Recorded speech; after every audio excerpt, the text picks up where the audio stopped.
What made you realize someone in your family was irredeemably evil? The second my baby girl popped out of my kitty cat, I was extremely scared of my husband, because it was obvious that he'd go to any lengths to protect her. "Please don't go near Isadora," he said to one of the nurses that looked slightly unkempt. His tone wasn't rude, just assertive and stern. The first few months of Isadora's life were hard, but my husband, unlike some of the other Reddit stories on here, made things easier. He cooked me anything I craved, in exactly the way I liked it. And whenever I started crying for no reason, or felt that postpartum gray blanket of sadness blinding me from seeing anything good in my life, he would be patient with me. Didn't force me to act happy. Just held my hand and kissed my forehead until the wave of sadness finally passed. And for those who don't know, babies usually experience their first smile at 6 weeks. But Isadora was so happy in the home we built that she smiled at just 4 weeks old. Her joy filled the entire house with so much happiness it was like you could feel it in your hands. Until she turned 4, me and my husband made sure to closely vet anyone who entered our home or came into contact with Isadora, family or otherwise. And on her 4th birthday, we allowed her to more freely socialize with others. After all, it was just a few months before her first day of school. So we figured it would also be good practice for the future. So we invited my sister, my brother-in-law, my mother-in-law, and all their kids.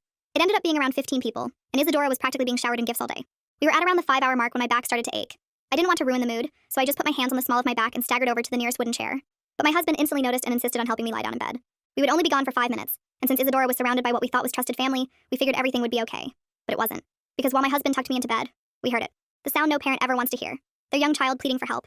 My husband instantly clenched his fist and sprinted down to the living room to see what was going on. I knew he was angry because he was using the tone he only used when he was trying his hardest not to shout in front of the kids. But I could hear the rage. I later found out that he had found marks left on Isadora's wrists. "Who effing did this?" my husband asked, his voice cold. The entire house was so silent I could practically hear the walls breathing.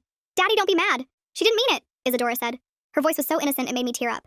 "Honey, you need to tell me who did it so that I can keep you safe." There was a long pause, and I guess she ended up pointing at my mother-in-law, because that's when my husband told Isadora to come upstairs to me, before kicking everyone else out of the house.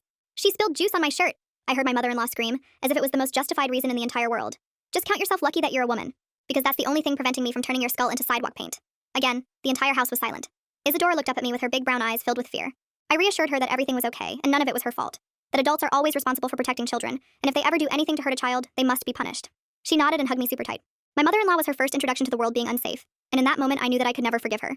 And I guess my husband was thinking the same thing, because that's when he said the words, "You will never ever step within 5 miles of this house, and you will never know Isadora. Get the F out of my home." But, get out. My wonderful husband ruined any chance of her arguing with him, and soon I heard the front door slam shut. He then ran upstairs and we all sandwich cuddled for a while. I thought that was that. Spoiler alert, it very much wasn't. Because the next day, when Isadora came home from school, her face was completely swollen and red from crying. I called my husband to come, so we could tackle whatever was burdening her as a family. "I hate you," she yelled, while pointing at my husband.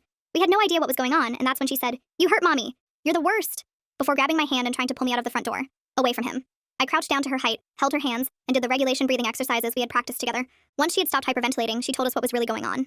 My other mommy told me Daddy was kissing another woman. I watched as the color drained from my husband's face. You see, other mommy is what Isadora called her mother-in-law, and she had just convinced her that my husband was cheating on me. My husband completely lost his cool. The rest of the full story is on the channel and linked below.